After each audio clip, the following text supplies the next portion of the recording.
Hello everyone, and welcome to Witch Hollow Homestead.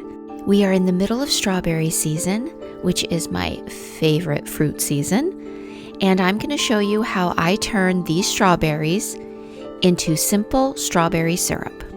This syrup goes great on ice cream, in milk, on yogurt, and even in strawberry lemonade. Before we begin, here is the ingredient list. For today's recipe, we will be hot packing our jars. So that means that our syrup is going to be hot, our jars will be hot, and we will be putting those into a hot water bath. I'm going to begin by dumping my strawberries into a bowl of cold water, giving them a nice wash, and then putting them in a strainer and washing them again before I cut them. I'm taking my strawberries that I've washed and I'm going to cut the tops off and then cut them into small pieces. We will be using a food processor to grind these a little bit finer, but this is just so I can measure them out. I also want to point out that you can use the strawberry tops to make strawberry syrup. However, I am using the strawberry tops to make strawberry vinaigrette. So that would be why I am keeping these and not using them in the syrup recipe. After I measure out 4 cups, I'm going to dump it in my food processor and grind them up. I wanted to show you I did grind them pretty finely as well. Here are the 16 cups of ground strawberries. I am dumping my water in, and now I'm going to take this pot and put it on the stove. I have the burner set to medium, and as they start to bubble and boil, I'm going to lower it to medium-low. One thing I added for some additional flavor is 1 tablespoon of dried chamomile. Next time, I would go with 2 tablespoons as the chamomile flavor was pretty mild. But this is just optional. You don't have to add chamomile at all. I'm going to allow this to cook on a low boil for 10 minutes. As it begins to bubble, I'm going to take my spatula and just scrape off the little bit of foam that's coming to the top.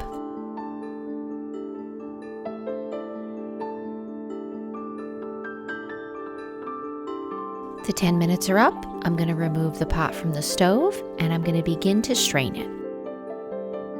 I'm going to be using my metal mesh strainer and then an 8-cup Pyrex.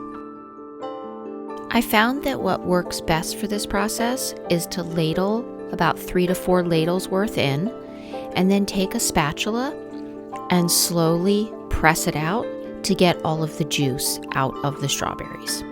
This took me about 10 minutes to 15 maybe in total. I would move it around and then I'd let it sit a little bit, and then I'd come back to it. And then when I feel all the juice was out, I would just dump the pulp and then start over again. This recipe made 7 cups of juice. Here is our strawberry juice.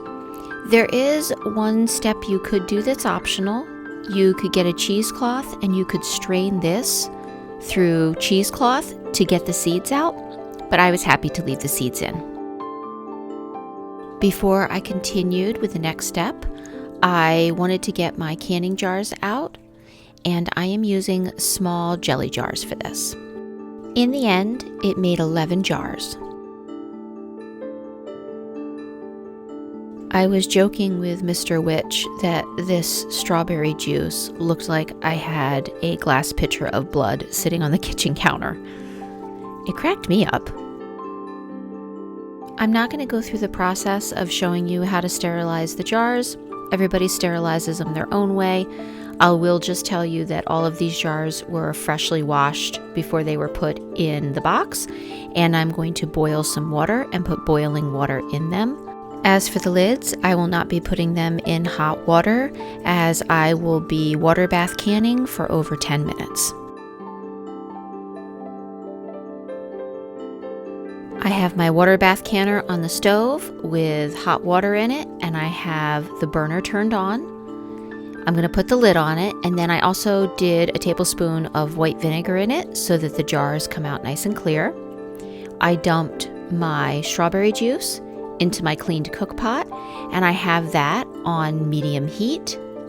And to it, I'm going to be adding my lemon juice, my sugar, and my honey.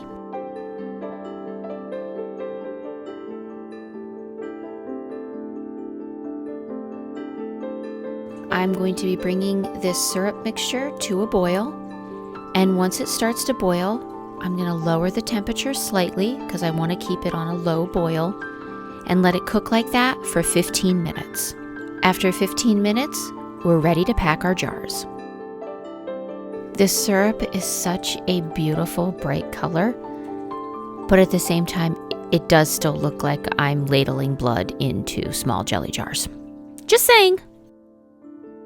I'm making sure to leave about an inch of headspace at the top, and before I put the lids and rings on these jars, I am going to take some white vinegar on a paper towel and just clean the rims.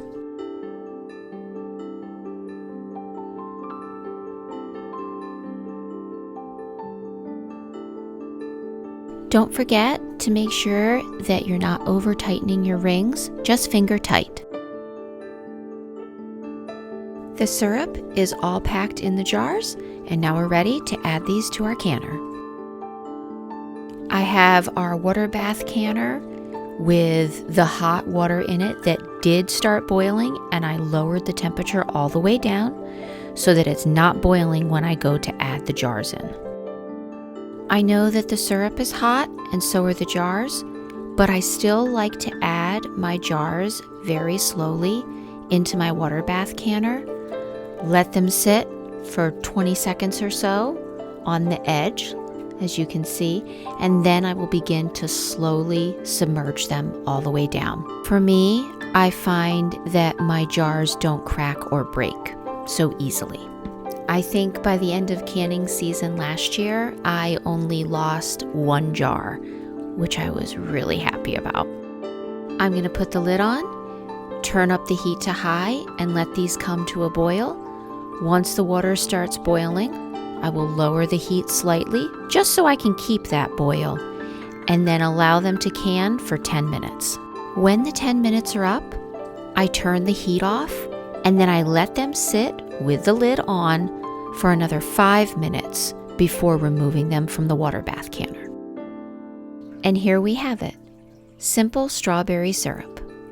These jars all sealed as I was removing them from the canner, but I am still going to let them sit here on my table for 24 hours before I move them, as I don't want to have a false seal. I learned that lesson last year where I moved my strawberry syrup too soon after canning, and all of them had a false seal, and they popped open on me, and I lost them all. So, lesson learned. Thank you so much for joining me today at Witch Hollow Homestead. I hope you found this video helpful and inspiring. If you try this recipe, let me know how it turns out. Happy homesteading!